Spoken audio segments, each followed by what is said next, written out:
Meus amigos, minhas amigas, vamos conversar um pouco agora sobre uma necessidade evolutiva que nós temos, que é a necessidade da autonomia.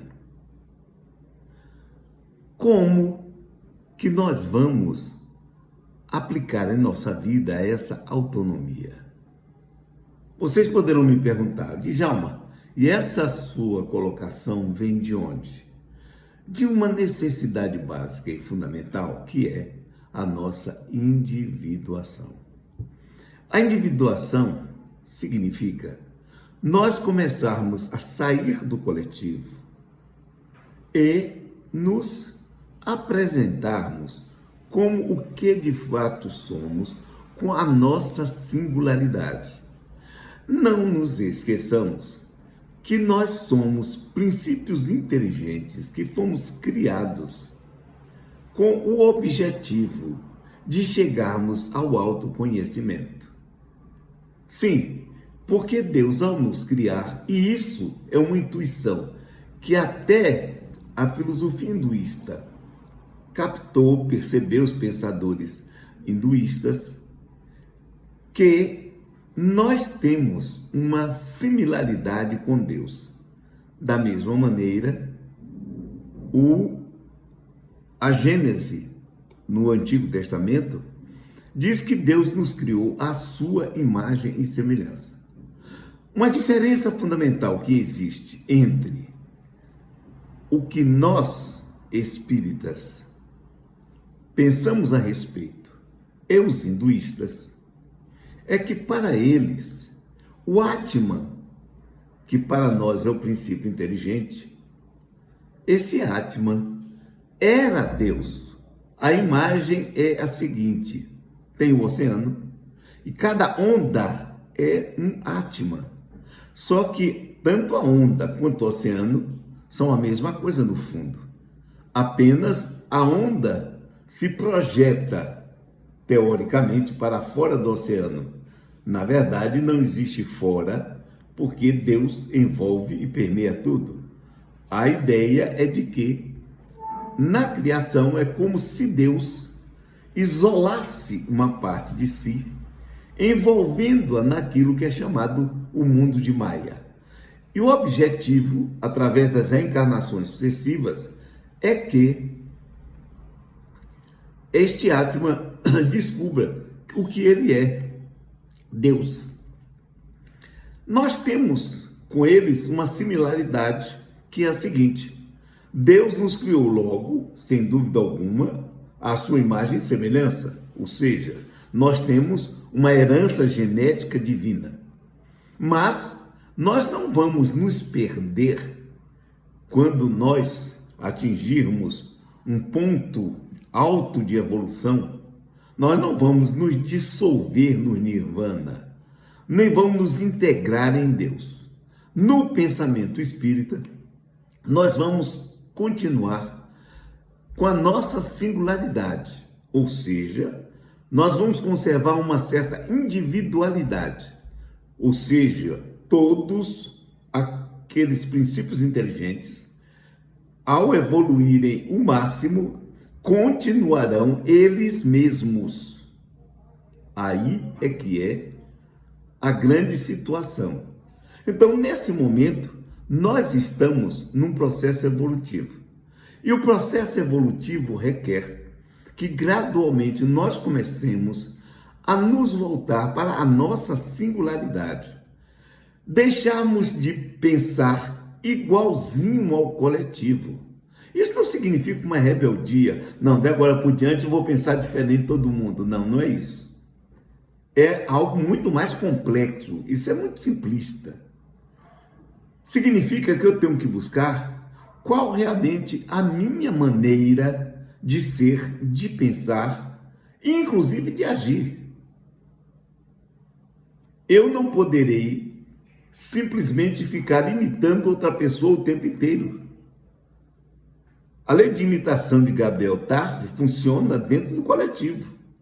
E, inclusive, a cada encarnação, graças a essa lei de imitação, nós todos vamos absorvendo traços dos nossos pais, comportamentos dos nossos pais. E durante cada reencarnação, com pais diferentes, com situações de nascimento diferentes, nós desenvolvemos personalidades novas. Ora, através de várias encarnações, nós tivemos inúmeras personalidades. Tivemos inúmeros eus. Isso pode ser visto em regressões. Mas o interessante é que nós temos que chegar a um ponto de descobrir efetivamente o que somos, porque esse é o ponto básico e fundamental do princípio inteligente. Chegarmos a uma conclusão. O que somos?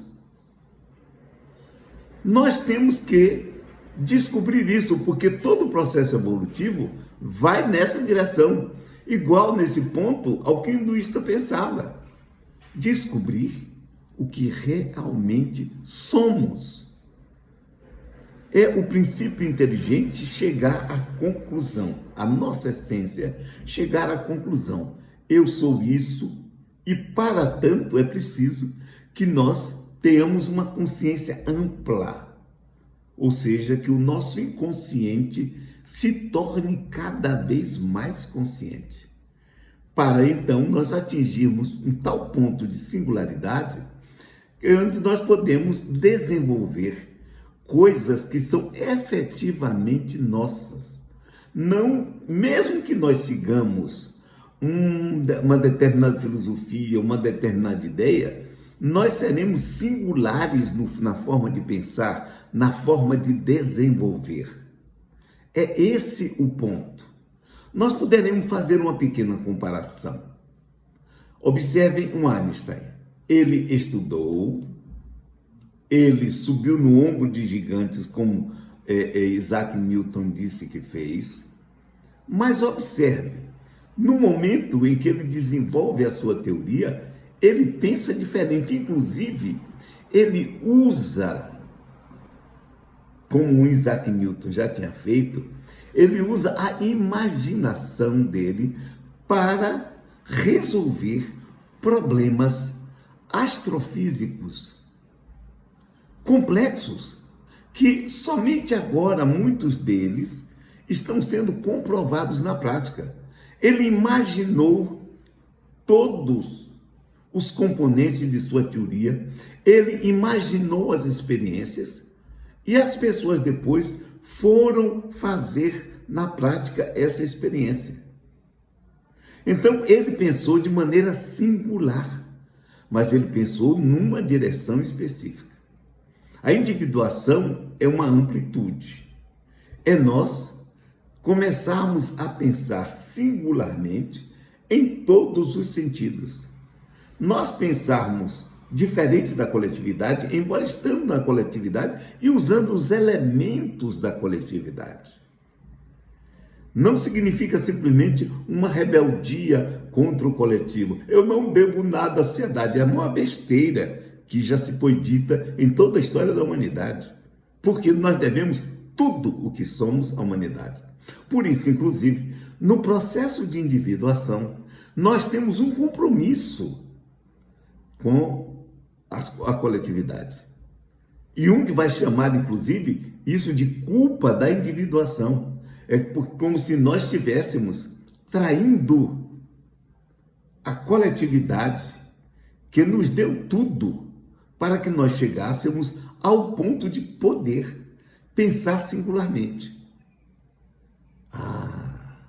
Mas esse é o objetivo.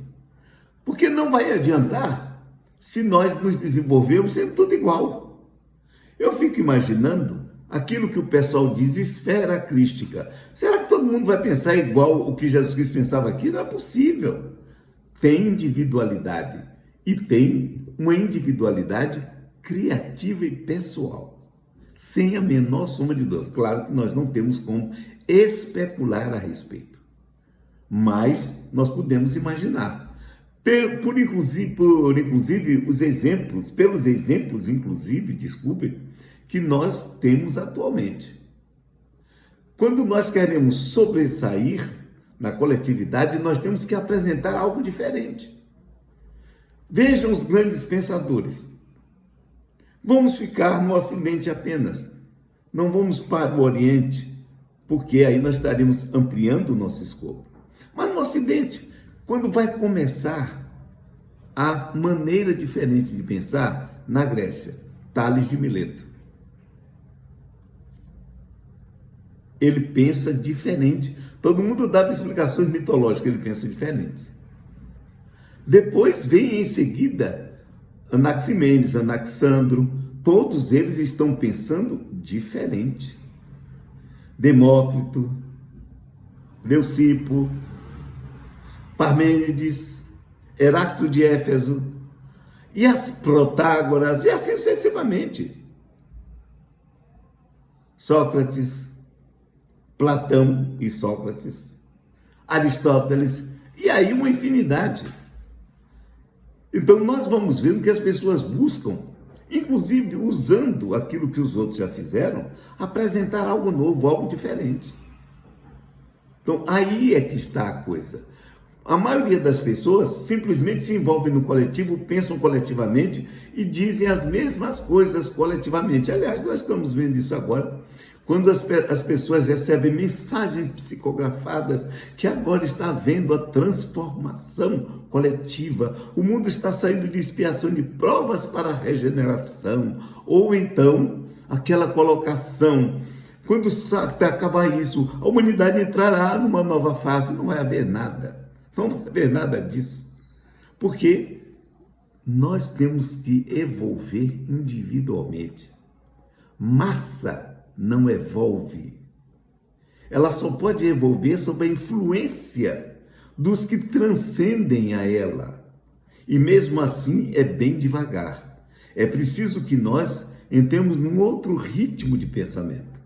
É preciso, como vai dizer Jung, por exemplo, que nós pegamos aquele amar ao próximo como a si mesmo e inverter amar a si mesmo para amar ao próximo, porque é muito comum e muito cômodo eu começar a sair amando o próximo, mas amar a nós mesmos significa o quê?